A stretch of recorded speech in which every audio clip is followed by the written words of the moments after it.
Čo je to marketing a prečo je pre nás ako pre fotografov extrémne dôležitý? Pokiaľ chceme svoje fotografické služby predávať, to znamená na nich zarábať, aby sme sa tým mohli plnohodnotne venovať, potrebujeme nájsť toho klienta. To znamená niekoho, kto tú našu fotografiu je ochotný zaplatiť, lebo mu nejakým spôsobom poslúži. A presne na to potrebujeme marketing. Ja ťa teda vítam pri tomto rýchlo kurze Geniality. Lebo marketing je naozaj obrovská, rozsiahla téma. Ja som síce pred pár hodinami dorobil masterclass, ktorý má 9,5 hodiny, ktorý ťa kompletne prevedie absolútne všetkým. Avšak viem, že 9,5 hodiny je naozaj dlho a aj z toho dôvodu ti teda prinášam takýto rýchlo kurz Geniality, kde to všetko extrémne rýchlo skrátime. Ako som ti vravel v úvode, tak je to prepojenie medzi nami ako fotografmi a tým klientom. Na to, aby sme ich dokázali prepojiť, tak ich samozrejme musíme nejako vedieť identifikovať. Aby sme my poznali toho klienta, ktorý by mohol požadovať naše fotografické služby a zároveň musíme poznať aj seba samého. Čiže toto budú naše dva stavebné kamene celého masterclassu, ale aj tohto rýchlo kurzu Geniality. Poďme sa teda pozrieť najprv na seba. Na seba ako fotografa. Čiže kto som ako fotograf, čo fotím, aké fotografie ponúkam, aké fotografie viem fotiť, ako sa správam na tých foteniach a aká je moja cena, čo je môj rukopis, proste všetko, čo mi definuje moje portfólio. V rámci masterclassu som si pre teba pripravil takýto Excel, kde budeš postupne vyplňať veci o sebe a budeš sa lepšie snažiť pochopiť seba ako fotografa, aby si ľahšie dokázal pochopiť, čo je ten produkt, ktorý predávaš, to znamená tie fotografie, ktoré predávaš. Na druhej strane máme toho klienta. Ten klient musíme tiež si zadefinovať, že kto by teoreticky mohol mať záujem o naše fotografické služby. Kto by si vedel kúpiť naše fotografické služby ako produkt.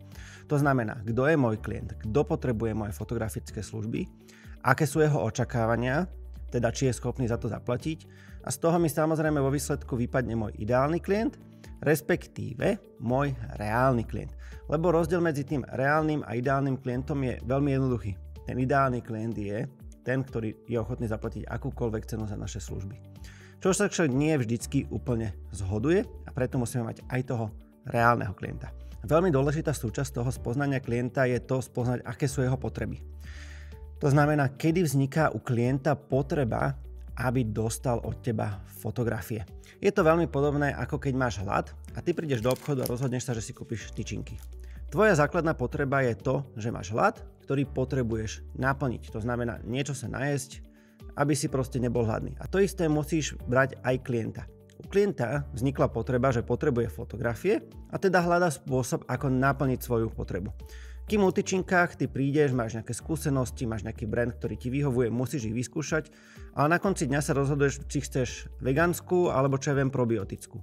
A teda, či si ochotný za ňu aj zaplatiť. Či je to tá cena, ktorú si ochotný dať, ktorá ti vyhovuje v závislosti na tom, čo dostávaš ako produkt.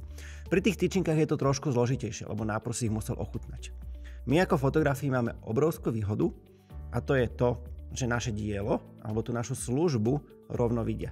Čiže u klienta nastane iba to, že mám potrebu, aby ma niekto nafotil, potrebujem nejaké fotografie a rovno vidím, či sa mi vizuálne páčia, rovno viem pozrieť, či som ochotný zaplatiť aj tú cenu a zároveň teda už dokážem potom komunikovať s tým fotografom, lebo všetky tie parametre pre naplnenie mojej potreby jednoducho už predtým splnil.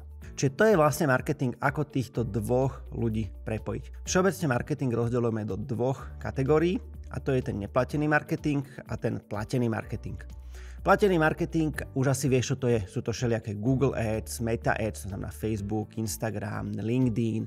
Proste všetko, čo v momente ako platíš, tak sa zobrazuješ, ale v momente ako prestaneš platiť, tak sa to jednoducho takto vypne. Tie ostatné veci je samozrejme branding. To znamená, pod tvoj brand ako teba ako fotografa samozrejme spadá to, že aké máš portfólio, ako máš prezentáciu na svojom webe, to znamená, aké tam máš fotky, ako ten web vôbec vyzerá, či je prívetivý, či je prehľadný, či je jednoduchý, či tam vôbec tí ľudia vedia ľahko nájsť to, čo reálne hľadajú. Potom samozrejme aj do neho spadá prezentácia na kanáloch, ktoré nie sú v tvojej kontrole. To znamená, ty ich nevlastníš. Čiže napríklad sú to rozhovory na nejakých médiách, sú to tvoje posty na Facebooku. Či už na tom firemnom alebo na tom súkromnom. Pozor na to. A samozrejme do tvojho brandingu spadáš aj ty ako osoba. To znamená, kto si ako fotograf, ale aj kto si ako fyzická osoba. To znamená, ty ako Jožko Mrkvička, ktorý sa práve pozeráš na toto video. To znamená, ako komunikuješ s tými ľuďmi, aký majú z teba feeling, aký feeling dostali na tom fotení, ako reálne dodržiavaš veci, ktoré si s nimi dohodol, ako dodržiavaš termíny, ako kvalitné máš výstupy a samozrejme aj cena. Toto všetko ti tvorí tvoj brand, to znamená teba ako značku a my teda používame tie marketingové kanály na to, aby sme to dostali do toho sveta. Aby si v tom mal ešte viacej jasno, tak ty ako fotograf si musíš určiť, kde sa práve nachádzaš. Existuje určitá taká pomyselná roadmapa fotografickej kariéry.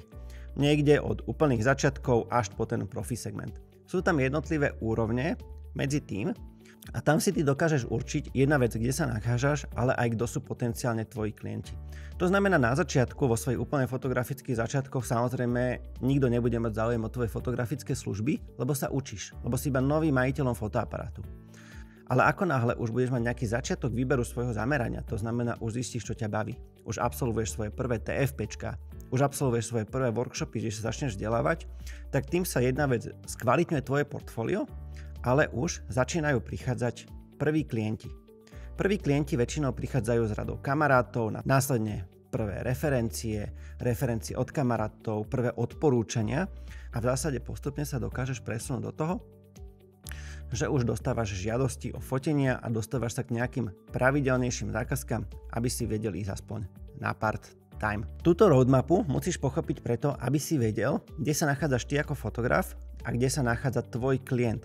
Lebo takisto ako sa bude posúvať tvoje fotografické portfólio, tak samozrejme sa budú posúvať aj tvoji klienti. Nemôžeš očakávať, že s klientami, s ktorými si začínal pred 10 rokmi, budeš pokračovať aj teraz. Jednoducho ty sa posúvaš, aj tí klienti sa posúvajú a buď teda oni zastali a ty ideš ďalej, alebo oni sa posunuli a ty si ostal na určitom vývojovom štádiu. Či na tej roadmape sa budeš celý čas pohybovať v zásade aj ty.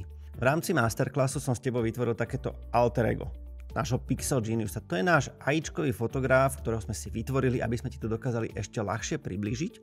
A postupne sme si samozrejme vydefinovali, kto je on ako fotograf, kto sú jeho klienti, čomu sa venuje, čo sú jeho hobby, aby sme ľahšie dokázali pochopiť jeho ako fotografa, jeho ako osobu a tomu prispôsobili marketing na toho potenciálneho klienta.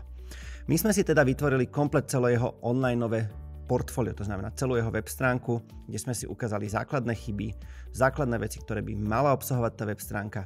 Samozrejme, všetko sme si to aj napojili na rôzne meracie spôsoby, čiže Google Analytics, Facebook, Metapixel, Instagram, proste všetko, čo v zásade by si mohol potrebovať ty ako fotograf. Lebo teraz sa dostávame do tej poslednej fázy a to je to, že vlastne ty musíš pustiť ten marketing. To znamená to, aby ten tvoj brand sa dostal do sveta. Ten marketing v zásade viem urobiť veľmi jednoducho. Určite to neurobím tak, že prídem na svoju fanpage na Facebook alebo Instagram a tu si nájdem to boost a kliknem na to. To je asi najväčšia čierna diera peňazí, ktoré môžeš urobiť. My to budeme robiť trošku sofistikovanejšie a vytvoríme si celý mediálny mix. Mediálny mix znamená to, že nastavíme tú reklamnú kampaň tak, aby bola správne zatargetovaná. Všeobecne vieme, že v marketingu platia tzv. 4 základné piliere. See, think, do a care. See je to, že nás prvýkrát vôbec zbadajú. To znamená, nás zaregistrujú to, že vôbec existujeme. Že existujeme ako fotograf. Think je to, že o nás budú rozmýšľať a keď u klienta vznikne tá potreba tých fotografií, tak si prvý, ktorý príde na ranu, to znamená na pamäť, lebo už nad tebou rozmýšľa. Následne prebehne samozrejme tá akcia do, to znamená si ťa objedná, ty mu nafotíš čokoľvek, čo potrebuje a potom ide to care, to znamená to, že sa o neho staráš. Čiže tie fotografie mu dodáš v tom čase, ako máš, v tej kvalite, ako máš. Samozrejme sa ho spýtaš, či nepotrebuje nejakú doplňujúcu službu. Jednoducho vytvoríš si s ním vzťah tak, aby v najbližšom možnom čase, keď bude zase potrebovať niečo, to znamená vznikne u neho potreba, ťa automaticky osloví. Na to, aby sme tie prvé dva kroky, tie najdôležitejšie prvé dva kroky vedeli urobiť, využívame teda reklamu a využívame nejaký reklamný mix. Najprv potrebujeme zaplniť tú možnosť toho awarenessu, to znamená nejaký see. Čiže aby nás vôbec prvýkrát zbadal. Čiže my si pustíme nejakú reklamu, ktorá nám môže bežiť non-stop, ktorý môže mať open targeting, lebo v zásade my chceme iba, aby nás ten klient videl. To znamená, aby sme sa mu nejako dostali, že aha, si tu. To väčšinou budeme využívať na Facebook a Instagram, lebo však samozrejme sme obrazové médium. Predávame obrázky, fotografie Čiže potrebujeme, aby videl našu tvorbu, naše dielo. Následne budeme používať už targetovanú reklamu. To znamená, zadefinujeme si presný cieľ, kto môže byť náš klient.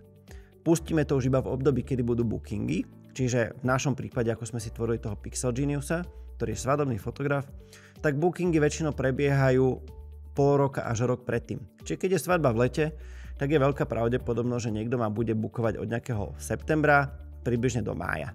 V lete samozrejme iba nejaké last call svadby, ale to nás už nezaujíma.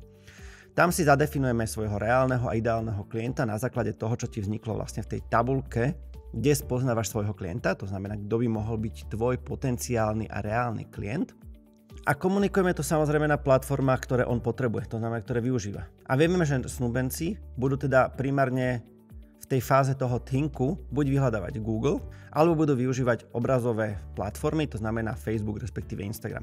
Čiže na to pustím svoju targetovú reklamu, to znamená presne zacielenú, a potom na to, aby sme ostali v pamäti, budeme používať retargeting. To znamená, pomocou Facebookových pixelov a všelijakých rôznych iných nástrojov budeme užívať cieliť tú reklamu na ľudí, ktorí vieme, že boli na tej konkrétnej podkategórii, alebo sa už dostali ku mne na cenník, alebo prípadne boli na kontakte, ale akurát ho ešte nevyplnili. Lebo je veľká pravdepodobnosť, že tá nevesta, ktorá videla tvoju reklamu, ktorej fotografie sa páčia, ťa videla niekde v autobuse, alebo počas toho, ako varila večeru, ale jednoducho si ťa nezapamätala. Práve preto potrebujeme robiť tú retargetingovú reklamu, aby si jej vyskočil zase, keď už bude so svojím snúbencom a bude rozmýšľať nad tým, že samozrejme svojho fotografa chceme osloviť. Ako sme si povedali, absolútne najhoršie, čo môžeš urobiť, je jednoducho kliknúť na ten boost. My budeme teda používať Ads Managera. Predpokladám, že toto už máš nastavené. Pokiaľ nevieš, ako sa to nastavuje, je to v tom 9,5 hodinovom masterclasse krok za krokom, aby si to mal hotové. Tu pôjdeme do Ads Managera a nastavíme si tu svoju prvú reklamu. To znamená to, čo my chceme, aby sa zobrazovalo našej potenciálnej klientke. V našom Ads Managerovi si teda dáme Create novú kampaň a máme tu samozrejme niekoľko možností. Všeobecne reklamné kampane sú rovnaké ako Photoshop. Je to extrémne veľké množstvo naozaj jednoduchých krokov, akorát ich musíš urobiť v správnom poradí. V reále to znamená, že hneď ako dáš možnosť vytvoriť svoju prvú reklamnú kampaň, tak ti tu vyskočí niekoľko variant, ktoré chceš. Máš tu awareness, traffic a engagement. Nedaj sa zlákať, awareness reklama funguje trošku ináč, ako by si myslel. Je to také, že sa zobrazíš najväčšiemu počtu ľudí, ktorí máš vôbec k dispozícii. Pre nás, ako pre fotografov, budeme najviac využívať traffic alebo engagement. Čiže zvolíme si engagement, dáme ďalej. Nechceme recommended setting, lebo samozrejme my nechceme, aby Facebook za nás rozhodoval, čo chce a nechce. A následne si vyberieme, čo vôbec chceme zobrazovať. A samozrejme my si potrebujeme nastaviť to, komu sa to zobrazuje, to znamená ten ad set. Čiže zvolíme si, že samozrejme chceme, aby boli na našu ad, chceme, aby sme dostali post engagement, to znamená, aby nám niekto lajkoval alebo komentoval tú fotografiu. Nastavíme si náš denný budget, minimum 1 euro denne, ja ti odporúčam aspoň 1,50 € alebo 2 €, nastavíš mu začiatok a koniec a nastavíš mu tie audiency. To znamená, komu sa to má zobrazovať. Tu si to môžeme prekliknúť a môžeme si tu nastaviť presné audiencie, ktoré máme k dispozícii. To znamená, kto podľa nás by mohol byť náš ideálny klient. To znamená tomu, komu sa chceme, aby sa to zobrazovalo. Predsa nemá zmysel, aby sa zobrazovala naša reklamná na svadobnú fotografiu niekomu, kto má 65 rokov, lebo už sa asi ženiť nebude. Chceme, aby sa zobrazovala niekomu, kto sa ženiť bude. To znamená, pár mesiacov dozadu dal vôbec na Facebook to, že sa zasnúbil. Pokiaľ chceš robiť ten retargeting, tak tu máš custom audiences a klikneš si tu na tie svoje vlastné audiences, to znamená vlastné skupiny ľudí, ktoré si už predtým vytvoril. V základe tu nemáš nič, ty si vieš uložiť. My sme si však ukázali, ako si urobiť ľudí, ktorí boli engagement na Facebooku, lookalike, ľudia, ktorí boli u nás na webe alebo na portfóliu. Či tu si klikneš, nastavíš si, čo sa to má zobrazovať, kde sa to má zobrazovať, to znamená v ktorých možnostiach, kde na Instagrame, respektíve na Facebooku. Potom následne prejdeš už do samostatného adu, to znamená nastavenie samostatnej reklamy, kde si zvolíš, čo chceš, aby sa tým ľuďom zobrazovalo. Čiže buď si vybereš nejaký existujúci post, ktorý máš na Facebooku, alebo si vytvoríš tzv. Dark post. To znamená post, ktorý vidia iba ľudia, ktorým tá reklama vyskočí. Vieš si tu robiť samozrejme nejaké variácie, rôzne textov a samozrejme na záver to najdôležitejšie, a to je to, že aby nás kontaktovali, to znamená, dáš tam link. Samozrejme, aby sme to ešte vedeli aj merať, tak si dáme ešte aj pixel, kde sa to má dať a upravíme si našu URL-ku, aby sme tam dostavili nejaké UTM key, to znamená UTM hodnoty, ktoré následne viem veľmi jednoducho pomocou Google Analytics vyhodnocovať. Ako vidíš, toto je doslova rýchlokurs. Rýchlokurs geniality, lebo veľmi rýchlo sme to preleteli, ale myslím si, že na to, aby sa vedel začať zamýšľať nad svojou fotografiou ako nad komerčnou, by ti to mohlo stačiť. Pokiaľ sa chceš dozvedieť viacej, pokiaľ sa chceš dozvedieť to, ako vôbec spoznať seba ako fotografa, ako správne nasmerovať svoju kariéru a aby si z toho, čo fotil, dokázal nájsť toho svojho potenciálneho klienta, ktorý je ochotný ti zaplatiť a následne si chceš aj vytvoriť svoju web stránku úplne od základu, napojiť na všetko, ako je Metapixel, ako je trackovanie na Instagrame, trackovanie na Analyticsoch, trackovanie pomocou Google Ads, prípadne LinkedIn, tak ja som ti teda pripravil už ten spomínaný 9,5 hodinový masterclass, kde to máš všetko krok za krokom, kde sme si my úplne od začiatku vytvorili nášho imaginárneho fotografa, vytvorili všetky veci, ktoré má mať na webe, ako má ten web vyzerať, všetky texty sme si spolu vytvorili od úplného základu, samozrejme nastavili tam všetky veci, ktoré nastavovať treba a potom krok za krokom si vytvorili spolu všetky tieto 3 spôsoby reklám, tak presne na to máš ten 9,5 hodinový masterclass, ktorý ťa týmto krok za krokom prevedie. Ako si už správne pochopil z toho úvodu, najdôležitejšie je však poznať seba ako fotografa, kto si, čo ponúkaš, aké máš služby, kde sa nachádzaš na svojej fotografickej roadmape a samozrejme voči tomu spoznať aj toho klienta. To sú 2 základné stavebné kamene, nad ktorými budeš rozmýšľať celú svoju fotografickú kariéru, nad ktorými budeš rozmýšľať, aj keď sa komerčne budeš hýbať vo fotografii už desiatky rokov. Čiže tento rýchlokurs je taký nástroj toho všetkého, nad čím by si mal rozmýšľať ako fotograf, predovšetkým fotograf, ktorý sa tým chce živiť.